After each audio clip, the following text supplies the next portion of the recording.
بسم اللہ الرحمن الرحیم۔ ٹوائلٹس اور بیت الخلاء استعمال کرنے کے لیے اسلام میں کچھ احکامات ہیں، جس میں ایک چیز تو سبھی جانتے ہیں کہ لوگوں سے دور ہٹ کر پردے میں بیت الخلاء وغیرہ ٹوائلٹ وغیرہ استعمال کی جاتی ہے، لیکن ایک اور اہم بات یہ ہے کہ اسلام نے خصوصی طور پر اس کا حکم دیا ہے کہ ٹوائلٹ یا بیت الخلاء استعمال کرتے وقت، یعنی ٹوائلٹ کرتے وقت یا پیشاب کرتے وقت انسان رو بقبلہ نہ ہو۔ رو بقبلہ کا مطلب ہے کہ اس کا سینہ، اس کا پیٹ، اس کی شرمگاہ، اس کا چہرہ، یہ رو بقبلہ نہیں ہونا چاہیے، اور نہ ہی پشت بقبلہ ہونا چاہیے۔ انسان جب رفع حاجت کر رہا ہو تو پشت بقبلہ بھی نہیں ہونا چاہیے، اس کی پشت قبلے کی طرف نہیں ہونا چاہیے۔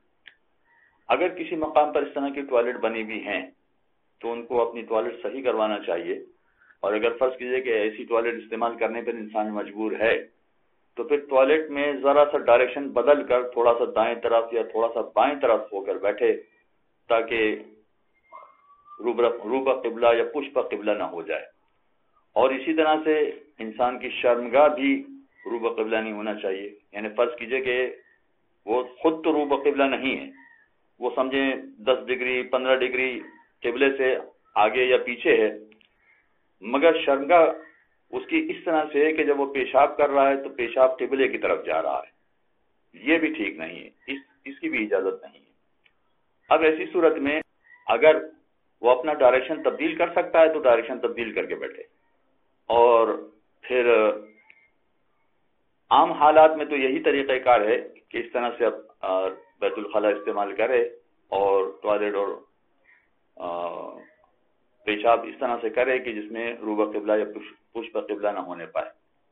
لیکن کچھ مقامات ایسے ہوتے ہیں کہ جہاں پر قبلہ معلوم نہیں ہوتا ہے۔ اگر قبلہ معلوم نہ ہو تو یہ بڑی عجیب بات معلوم ہوگی آپ کو کہ جیسے نماز پڑھنے کے لیے ہمیں قبلہ تلاش کرنا پڑتا ہے اور اس کے بعد ہم نماز پڑھتے ہیں، یہاں پر بھی اگر ہم ٹوائلٹ کرنا چاہتے ہیں، پیشاب کرنا چاہتے ہیں تو ہمیں قبلہ معلوم کرنا پڑے گا، تاکہ جب ہم پیشاب یا پاخانہ کرنے کے لیے بیٹھیں تو رو قبلہ نہ بیٹھ جائیں یا پشت قبلہ نہ بیٹھ جائیں۔ چنانچہ قبلہ معلوم کرنا پڑے گا تاکہ صحیح طرح سے ہم اسلام کے احکام پر پابندی کر سکیں اور رو قبلہ اور پشت قبلہ ہو کے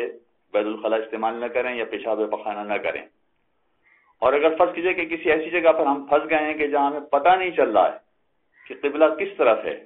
اگر فرض کیجئے کہ ہمارے پاس کوئی ایسا راستہ ہو کہ ہم قبلے کو کس طرح سے معلوم کر سکتے ہوں، چاہے موبائل کے اندر ہی ہمارے پاس ڈیٹیکٹر ہو اور اس سے ایسٹ ویسٹ نارتھ ساؤتھ کے ذریعے سے ہی اگر ہم قبلے کا ڈائریکشن معلوم کر سکتے ہوں تو اس کے ذریعے سے ہی ہم معلوم کر کے پھر ٹوائلٹ یا پیشاب کریں،